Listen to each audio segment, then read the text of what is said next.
Welcome back to my fantastic channel. It's time for us to start discussing a different topic, one that also interests me greatly. The Great War, aka World War I, is a fascinating subject, not only because it was one of the darkest moments in European and global history, but also because it offers us some lessons for the present and the future.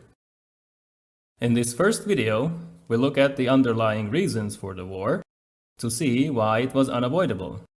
As always, instead of simply going through the list of dates and names, we'll try to explain how the great powers tried to achieve their own objectives, and why this eventually resulted in a global conflict. Let's see if we can provide the right answers.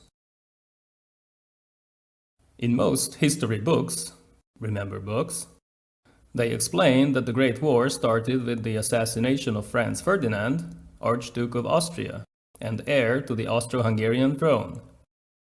Serbian nationalists and Pan-Slav enthusiasts wanted to unite all southern Slavs, Serbs, Croats, Bosnians, and Slovenes, but this goal could only be achieved by removing Austria-Hungary from the equation. This is true, but the assassination was just the spark that started the conflict. To find the underlying reasons, we have to go back in time, all the way to the mid-19th century. The most important piece in the European puzzle was Germany, and its relationship with France, England, and Russia.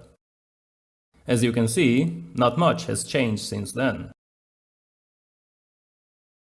Once Germany was unified, and the Second Reich was established, a new status quo emerged in Europe, partly because this unification was what France had been trying to avoid for centuries. This industrial powerhouse quickly became the largest economy on the continent, and its appetite was also growing. Just like today, Germany was too big for Europe, too small for the world.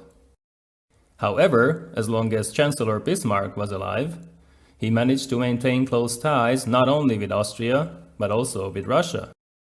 This relationship ensured Germany's security and prevented the formation of a hostile coalition.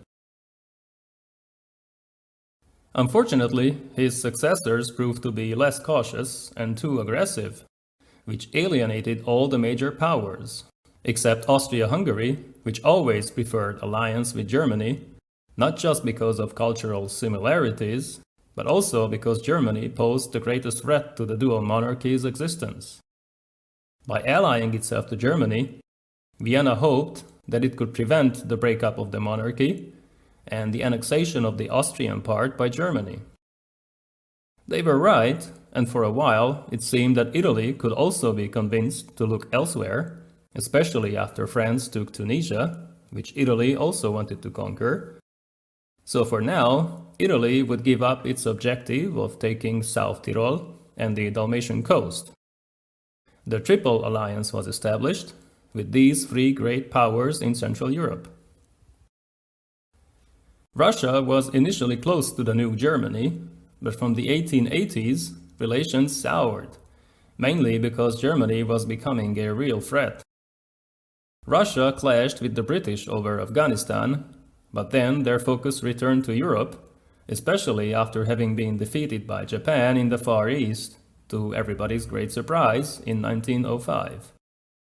Once Tsar Nicholas II stabilized his position, he relied more and more on French loans that were needed to build up the railway network in European Russia in case war broke out with Germany.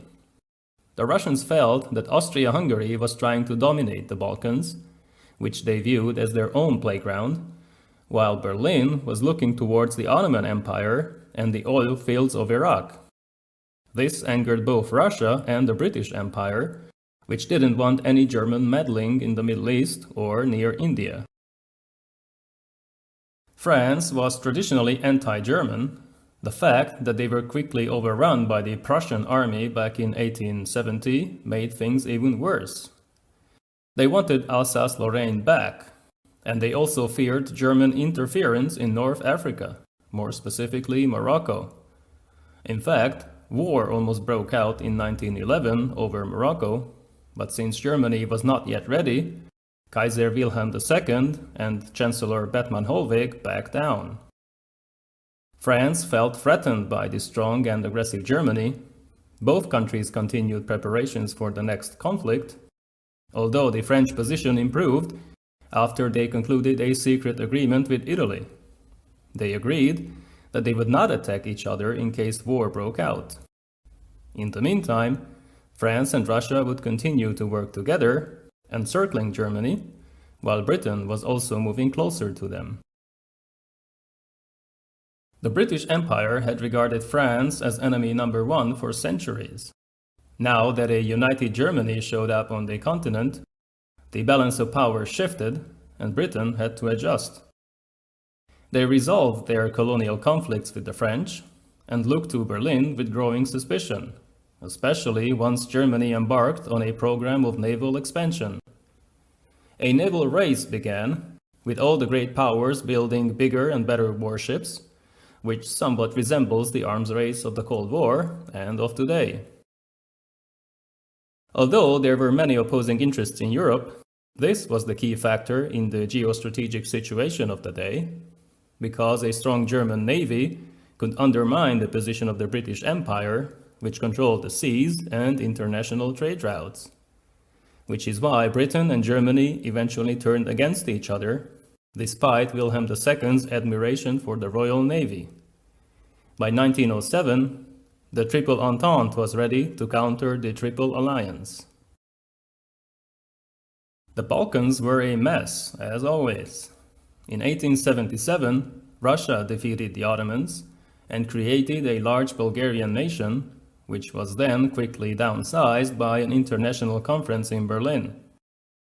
Growing Russian influence on the Balkans was viewed with great suspicion both in Berlin and Vienna, but even Paris and London wanted to avoid more Russian expansion.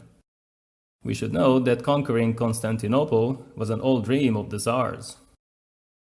To counter Russian influence, Bosnia-Herzegovina was occupied by Austria-Hungary, while these two great powers competed for the control of Serbia. In the 1910s, the small countries of the region formed a coalition and defeated the Turks, acquiring more land. The First Balkan War was a great success for them, but then they turned around and ganged up on Bulgaria, which quickly collapsed and lost some of its newly gained territory to Greece, Serbia, Romania, and the Ottomans.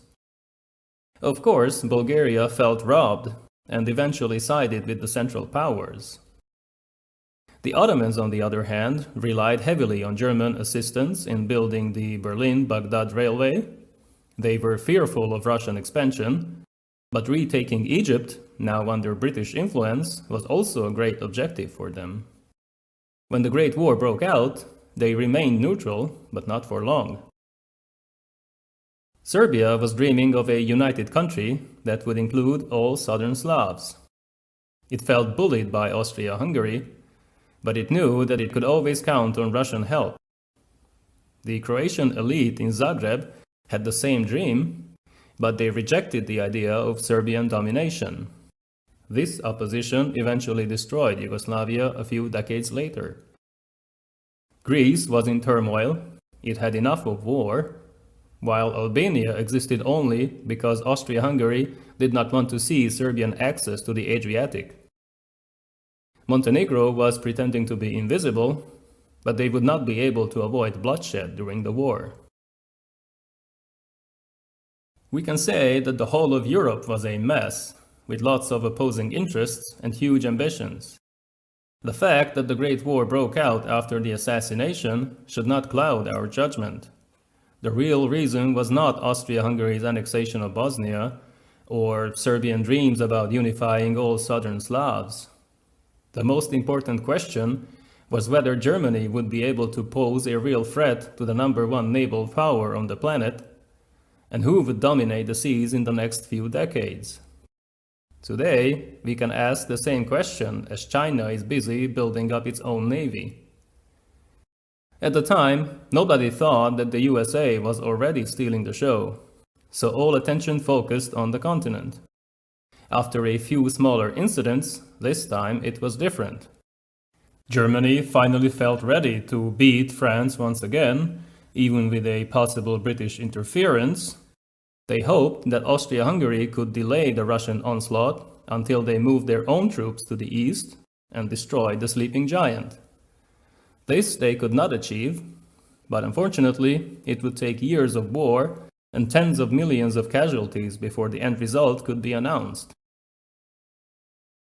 In the next video, we'll take a look at Austria-Hungary and see why it performed not so admirably on the battlefields of Europe.